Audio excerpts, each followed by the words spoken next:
Good morning বন্ধুরা, দুই রাজকন্যা চ্যানেলে আপনাদের অনেক অনেক স্বাগত। সকালবেলায় উঠে পড়েছি, কোনো কাজকর্ম এখনও হয়নি। ব্রাশ করা হয়েছে, বারান্দাটা একটু ঝাড় দিয়েছি। কাল রাত্রের থেকে তো প্রচুর বৃষ্টি। ওই যে কুয়োতলায় যে বাসনগুলো নামানো আছে না, একদম ভর্তি ভর্তি জল হয়ে গেছে। আজ আবার পুজো আছে, তো বাইরে প্রচুর বৃষ্টি। তুলসী মঞ্চটাও এই যে ভিজে গেছে। এইরকম অবস্থা তুলসী মঞ্চটা। ওর বাবা না হয় পরিষ্কার করবে পাতাগুলো, কিন্তু এইখানটায় বসে পুজো করা গোটাই ভিজে আছে, আর বৃষ্টিতেও ছাড়াচ্ছেই না। ওর বাবাকে ফোন করে ডাকলাম যে দু বোনকে নিয়ে চলে এসে। ঐশীরা কদিন পর পরীক্ষা, তো পড়তে বসবে, তারপর যাবে ও যেটুক আছে। আর আমি যাই গিয়ে এখন গ্যাসটা মুছে নিয়ে তারপরে চাটা। কি হয়েছে আহুক? ব্রাশ করো, বাবা ব্রাশ দিয়েছে, করো। যাও বসো, আমি চা করে আনি, চা খাই। যাও যাও, না তো কি ওই তো ভাই, তো দিদিদের ঘরে, ভাই তো নাই আমাদের ঘরে। ওই তো গনু দাদা মিমি সব দিয়েছে। তবে কি ভাই কই? আহুকে ওর বাবার কাছে বসিয়ে দিয়ে আমি এলাম রান্নাঘরে চা বানানোর জন্য। তো সকালবেলায় আমরা লিকার চা খাই, লিকার চাই করে নিলাম। আর আজকে ঐশীও বলেছে একটু চা খাবে, তো তার জন্য চা ওর জন্য একটু করেছি। তারপরে ওরা বসে আছে বারান্দায় চা খাওয়ার জন্য, আমি চাটা নিয়ে এলাম। তিনজনেই একসাথে চা খাবো। তারপরে কিছু কাজ ছিল, তো সে সমস্ত কাজগুলোও করলাম।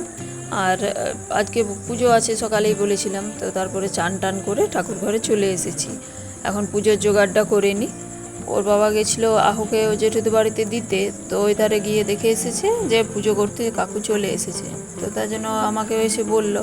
আর আমি কি করলাম, ঝটপট করে আগে চানটা করে পুজোর জোগাড়টা করতে লেগে গেলাম। কেননা এখনও আমার কিছু কাজ ছিল, যেমন আহুর জামা কাপড়গুলো কাছাকাছি। তবে বৃষ্টিও হচ্ছে, তো তার জন্য অতটা আমি ইচ্ছে করে ভেজালাম না। একটু পরে যদি রোদ দেয় তখন ভেজাবো, আর রোদ না দিলেও কাচতে হবে, কিন্তু রোদ দিলে একটু বেশি করে ভেজাতে পারবো জামা কাপড়গুলো। আর যদি রোদ না দেয় তাহলে যেগুলো মানে না ভেজালেই নয়, তা সেইগুলোই একমাত্র ভেজাবো। তো তারপর বকবক করতে করতে আমার তো ফলটা কাটা হয়ে গেল।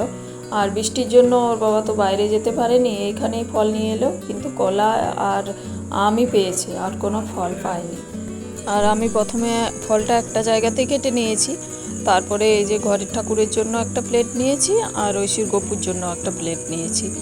তারপরে একটু প্রদীপটা করে নিই। আর তুলসী মঞ্চটা তো ওর বাবা পরিষ্কার করে আর জল দিয়ে ধুয়ে দিয়েছে।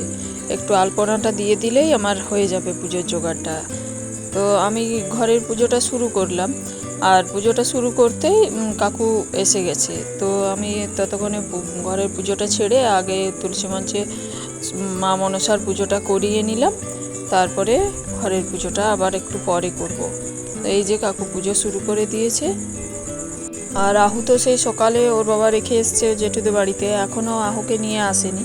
তো পুজোটা হয়ে গেলে তারপরে আনবে, কেননা আমি তো এখন আহুকে নিতে পারবো না, পুজোর জোগাড়টা করছি। তো তারপরে তুলসী মঞ্চে পুজো করে কাকু চলে গেল, আর আমি এই ঘরে পুজো করতে করতে চলে গেছিলাম। তারপরে আমি আবার এসে পড়ে ঘরের পুজোটা সেরে নিলাম। হ্যাঁ দাঁড়া যাচ্ছি। নন্ন হলো, মা নন্ন তুমি কোথায় গেছিলে? নাও প্রসাদ, নাও প্রসাদ নাও। বাবাকে দেবো, বাবাকে দেবো, তুমি খাও এটা। হ্যাঁ হ্যাঁ, আহুকে তো আমি দিয়েছি, ও বাবার জন্য চাইছি।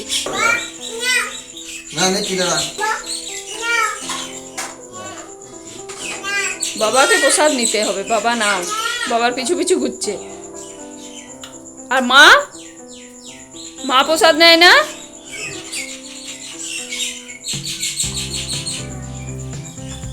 দাও মাকে, এখানে দাও। মাকেও প্রসাদ দিয়েছে, ও বাতাসা ভালোবাসে, তার জন্য বাতাসাই দিয়েছে। কি খাচ্ছ, কি খাচ্ছ? আবার প্রসাদ? প্রসাদে কি খায়? কলা? কি খায়, কি খায় আহু? এই তো তো বটে, কি খাচ্ছ আহু? কি খায়? হ্যাঁ, পুজো তো হয়ে গেল, এবারে আগে জলখাবার খাই, তারপরে রান্নাঘরে যাব। তো আজকে তাড়াতাড়ি পুজোটা হয়েছে। আহুর না ঘুম পেয়েছিল, তো ওকে আগে ঘুম পাড়িয়ে দিলাম। তারপরে ঐশীরও স্কুল আছে, তো ঐশীকে স্কুলে পাঠিয়ে দিলাম রেডি করে। আর আমিও মুড়িটা খেয়ে নিয়েছি। তারপরে আজকে এলাম রান্নাঘরে। অনেকটা দেরি হয়ে গেল, তবে আজকে সমস্ত ওই দিকের কাজগুলো করে পরে এলাম। অন্যদিন তো আগে ভাত ডাল বসিয়ে তারপরে মুড়ি খেতে যাই, আজকে ভাত ডাল বসায়নি, তার আগেই মুড়িটাও খেয়ে নিয়েছি। ঐশীকে দিলাম, ওর বাবাকে দিলাম, তারপর ভাবলাম যে আহু ঘুমাচ্ছে, আমিও মুড়িটা খেয়ে নিই, তারপরে রান্নাঘরে যাব। তো মুড়ি টুড়ি খেয়ে সমস্ত ওই দিকের কাজগুলো বাগিয়ে তারপরে এসেছি রান্নাঘরে। কুমড়ো এনেছিল, তো কুমড়োর তরকারিটা আমি বসিয়ে দিলাম। আর কটা বড়ি ভাজছি, এই বড়িগুলো ঐশীর জন্য গোটা বড়িগুলো রাখবো, ও বড়ি ভাজা খেতে খুব ভালোবাসে। আর একটু বড়ি না আমি কুমড়োর তরকারিটাই দিয়ে দিলাম, নিরামিষ কুমড়োতে বড়ি দিলে বেশ ভালো লাগে। তারপরে মাছগুলো তো নুন হলুদ মাখিয়ে রেখেছিলাম, আজকে তো আমাকেই বাছতে হয়েছে, মাছগুলো দেরি করে এনেছে। তো একটা সাইড ভাজা হয়ে গেল, আর 4টে মাছ বেশ সুন্দর উল্টেও গেল, কিন্তু আবার উল্টো পিঠটা ভাজতে একটু অসুবিধা হচ্ছিল। আর এইদিকে আমি রান্না করছি, আর বৃষ্টিটা একটু জোরেই নামালো আবার। সারাদিনই বৃষ্টি হচ্ছে, বৃষ্টি আজ থামছে না। তো তারপরে আমি বকবক করতে করতে মাছগুলো ভাজা হয়ে গেছে। এখন মাছে পেঁপেতে আলুতে ঝোল করব পাতলা করে। আর পেঁপে আলুগুলো না কুকারে আমি সিটি দিয়ে দিয়েছি, তাহলে আলুগুলো তো ঝোলে দিলে সেদ্ধ হয়ে যায় ভেজে যদি করি, কিন্তু পেঁপেগুলো সেদ্ধ হতে চায় না। তো তার জন্য একটা কুকারে সিটি দিয়েছি। আর এবারে যাই, গিয়ে পরে আমি আহুকে নিয়ে আসি, ওকে চান করাতে হবে। কি খাচ্ছ তুমি? কি খাচ্ছ? চল ওদিকে হা করো দেখি, কটা খেয়েছো? কটা?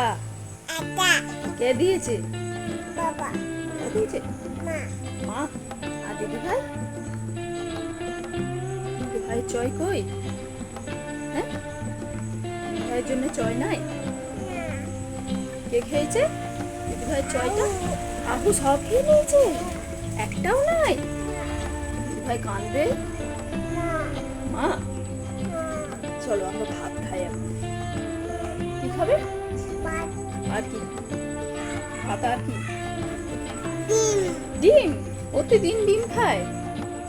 খায় আহু? আহু কি খায়?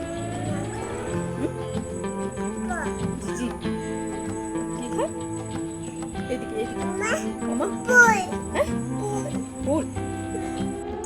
আহুকে তো আমি ভাত খাইয়ে নিলাম, আর ঐশীও টিফিনে খেতে এসেছিল ঘরে, ওর বান্ধবী তারপরে ডাকতে এসছে। তো আহু আগে এগিয়ে যাচ্ছে, ও যাবে দিদিভাইয়ের সাথে স্কুল। এদিকে আয়।